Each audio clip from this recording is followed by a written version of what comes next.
বাংলাদেশে আওয়ামী লীগ খারাপ সে কথা কিন্তু বলা যাবে না। বাংলাদেশে আওয়ামী লীগের মধ্যে ভালো লোক আছে, গ্রামের দ্বন্দ্বের কারণে যদি সেই জায়গায় কোনো তাদের প্রচনায় যদি লিস্ট হয়ে থাকে, মামলায় আসামি করা হয়, তখন দেশে কিন্তু দেশের মানুষ শান্তি পাবে না, দেশের জনগণ কষ্ট পাবে, আইনের প্রতি শ্রদ্ধা থাকবে না, শ্রদ্ধা হারিয়ে ফেলবে।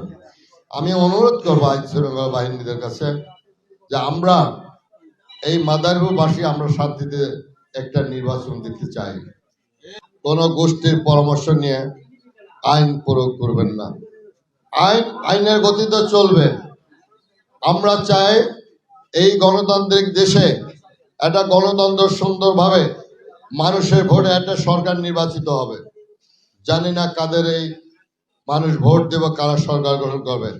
আমি এতটুকু আশ্বস্ত করতে চাই যে আপনার নির্বিলে যারা ভালো মানুষ আছেন, এই মামলায় যদি সেই ভালো মানুষগুলো কেউ জড়িয়ে থাকেন, আমরা আপনাদের নিশ্চিত করব যে আপনারা সেই মামলায় আসামি হলো গ্রেপ্তার হবেন না। আমরা সেই কারণে আইন শৃঙ্খলা বাহিনীদের কাছে অনুরোধ করছি, আমরা প্রয়োজন বোধে আইন শৃঙ্খলা মিটিংও বলবো।